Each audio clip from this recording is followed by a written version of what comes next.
what seems like a long time ago, I saw some white deer in a pen down on the road to Northeast. And very nicely agreed to sell me a pair of white European deer. And they eventually turned into a herd of over 100. Deer tend to do that. And we didn't have a zoo then, but then it became much more attention-getting and labor-intensive. And within a year, we found we had to go a different route. When I say we, I mean myself and Sam Connor, who is my partner in the scale model business that I had here. The idea of opening as a zoo to the public and charging admission was his idea. And that went on for approximately 25 years that we ran it. By that time, I'd become old and tottery, and he was becoming a bit impatient with dealing with all the problems that were associated with it.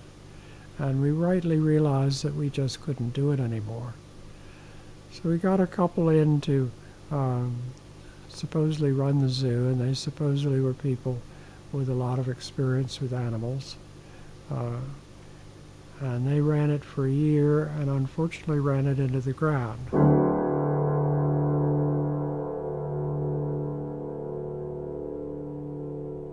And then when my wife had told me the zoo was closed, I figured, well, it was a long time coming probably. And then she told me that she was going to help get it reopened, and I thought she was a complete loon. And I found an email for one of the owners of the zoo and emailed him. And he emailed me back and said, it's done, it's over. Ed Plumstead is just tired. He wants to throw in the towel, and it's just finished. And I had said, well, has anyone approached you for buying the zoo or fundraising to keep it open? And he had said, no, at the time, there was no one that was interested. When we heard the zoo had closed, or was going to close and closed, we called Ed.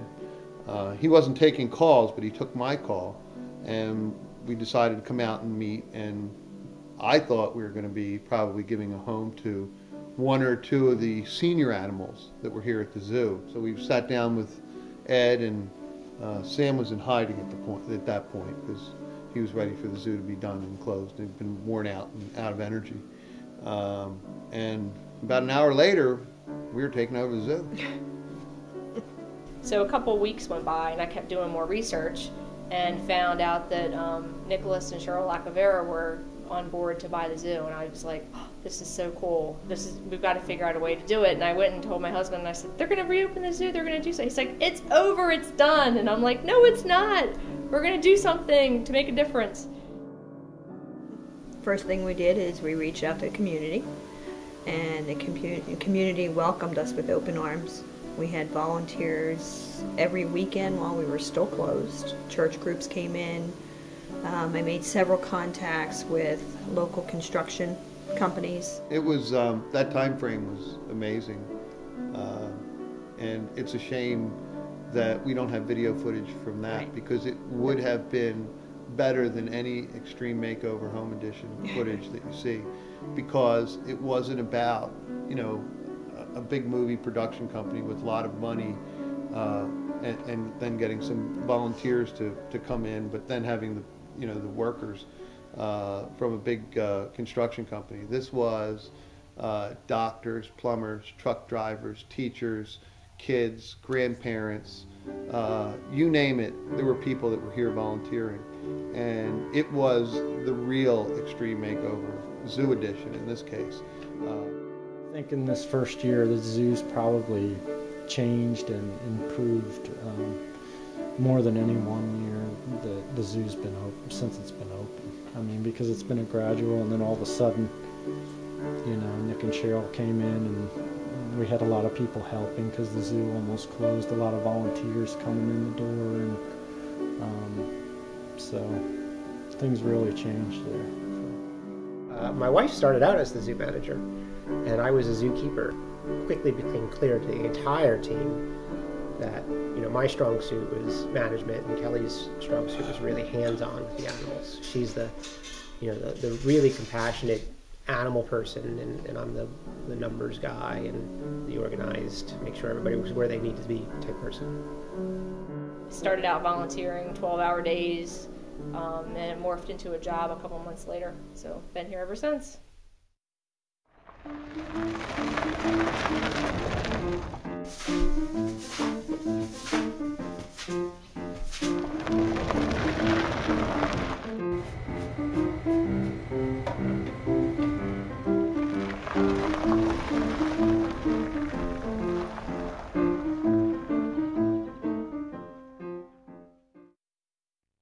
My name's Jen Shellum. I am a zookeeper since I guess mid-January of this year. I'm a zookeeper, so basically I scoop poo all day long. Get here in the morning, and the first thing is we check on all the animals to make sure they're well and none of them have escaped through the night, that they're all okay, that none of them have gotten any cuts or injuries throughout the night. So basically just a general welfare check of everything. Well, I come in and I check to make sure that all the animals are where they're supposed to be and they're happy and healthy, and there's no enclosures broken, no limbs down on fences, no shelters leaking, power's on. And then I assign the zookeepers their chores for the day. Some of them will feed the hoof stock, some will do carnivores, somebody will work with the primates. I do either one of those, carnivores, small feeding all the carnivores. Grain run, you feed pretty much everything else. And then we usually start mucking, grab some lunch, continue mucking after lunch. A lot of times if we have volunteers, they get that done, so we're off the hook. Everything gets cleaned, everything gets fed, fresh water. And then we work on chopping up diets for the next day. We have to do diets in the afternoons, meat diets and munchak diets.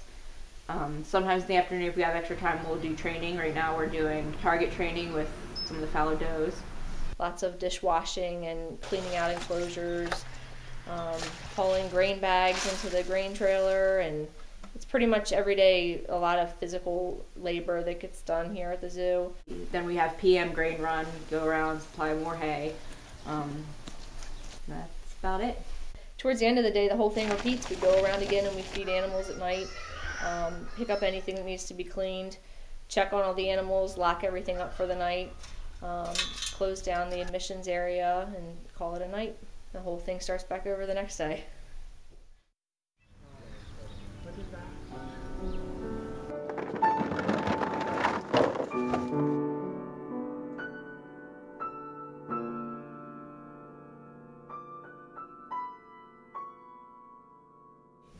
My name is Karen Zukas.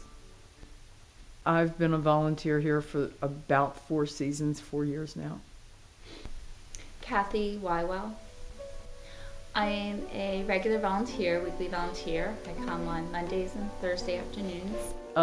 Basically, I clean the pens, and while that sounds minor and insignificant, no guest wants to come in and see the place looking dirty, and you have to keep it clean for the animal's safety and health, and for the safety and health of the public. So even though it sounds like a very menial job, it's also a very important job. As a volunteer, I do the daily maintenance of the reptile house. I usually come twice a week, and I care for the reptiles, amphibians, and there's also a spider that I take care of. And also I prepare diets for them, and I maintain their enclosures, maintain the outside of their enclosures so it looks nice for the public.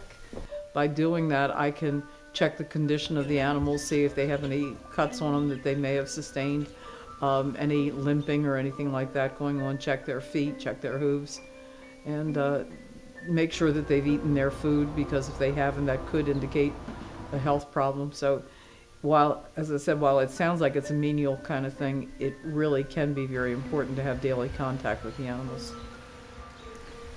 Restrictions are, you need to know where you're allowed to be, where it's safe, and it's all for the safety of the animals and for the volunteers. you have to have approval to go into certain areas, and sometimes you have a tendency to think, well, I know what I'm doing, when in fact you really need a degree of training. You have to be able to read the body language of the animal, and Nick and Cheryl and Kelly and Adam are working toward that goal to get everybody trained so that everybody is comfortable as well as safe, and that includes the people as well as the animals.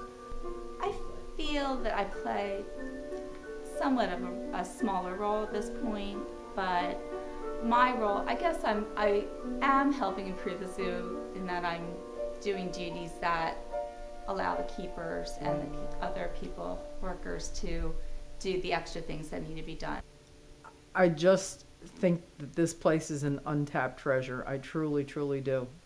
If we can open a museum area down here, a petting zoo, I think we've just captured a lot of people, really.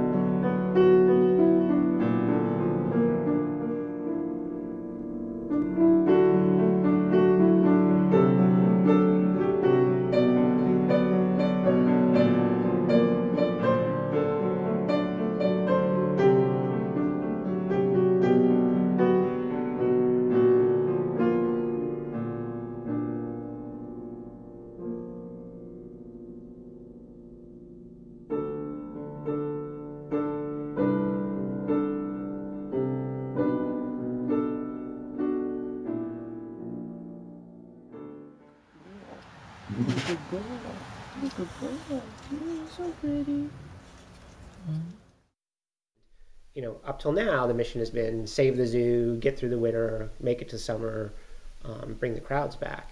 But we're starting to see the change now for the mission beyond that, which is the transformation of the zoo to something that I really think is going to blow people away when they see it.